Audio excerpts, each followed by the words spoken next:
Hi, good day ma'am. Good day everyone. My name is Kedi Nakila. Today, together with my co-reporters Marvin Paul M. Herda and JB Malano will be reporting the last topic of curriculum development and reforms, which is the 21st century curricular landscape. I'll be reporting to you the introduction, and my other co-reporters will also be reporting the other subtopics. Learning objectives. At the end of this lesson, we will be able to describe the curricular landscape of the 21st century and identify the 21st century skills to be developed in the curriculum. So let's start. So 21st century curricular landscape. What is it all about? So 21st century curricular landscape simply talks about the present or the current curriculum that we are using today, which is the 21st century curriculum.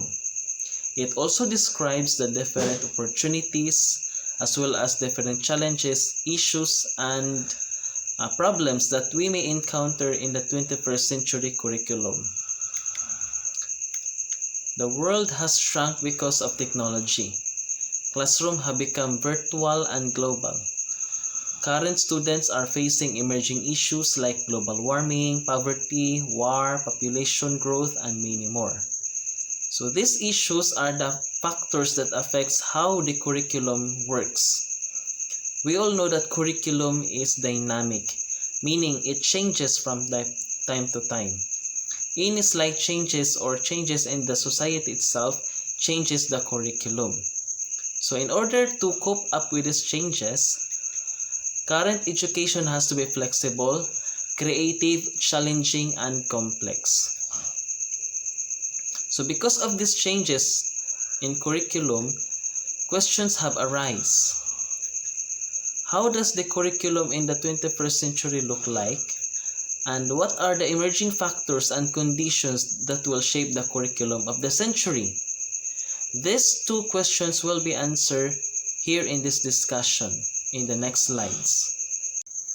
Discussions in various here and abroad revolve along different issues. One of the issues that they have see is the science and technological revolution, which includes the transition of traditional methods of teaching to a modern technological approach of teaching.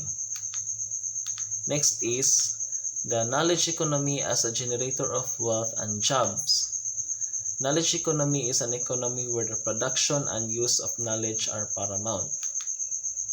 As an example here is the Caraga State University 4.0 last year, which encourages students, if you have something in your mind, a creation, an invention, or an innovation, to open it to the market or to commercialize it in the market for generation of wealth, and also to acquire different skills which is highly in demand for this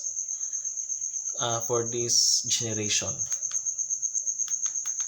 Next is the nation competing for power block, thus generating conflict, but gives opportunities to build alliances and cooperation.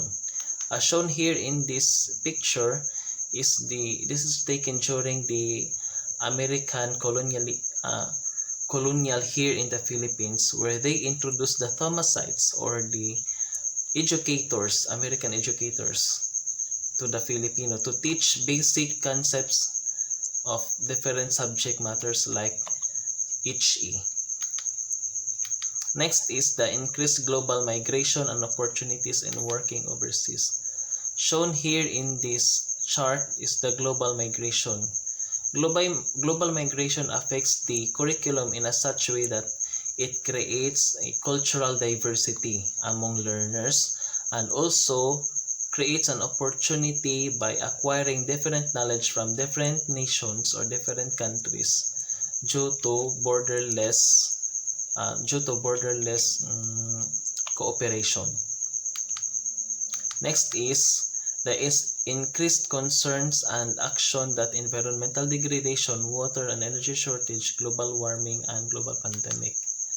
It affects the curriculum in a such way that it causes small alteration or even reforms in the curriculum. As for an example is the global pandemic, which creates a alteration in our curriculum where the face-to-face is being discouraged and blended learning is now being implemented as a substitute or an alternative way of delivering learning to the learners. All these issues need a curriculum that will address global solutions to environmental problems, environmental sustainability, cultural diversity, global conflicts, technology, revolution, and science breakthrough. Thus, an integrative approach to curriculum is absolutely necessary. There should be unity in core academic subjects where life and career skills are included. The curriculum incorporates higher order thinking skills, which includes innovation skills. And some of the characteristics of the 21st century curriculum. This includes the provide appropriate knowledge, skills, and values to face the future, is based on the research drawn from research, is a product of consultative collaborative development process, and supports excellence and equity. And this ends my report. Thanks for listening.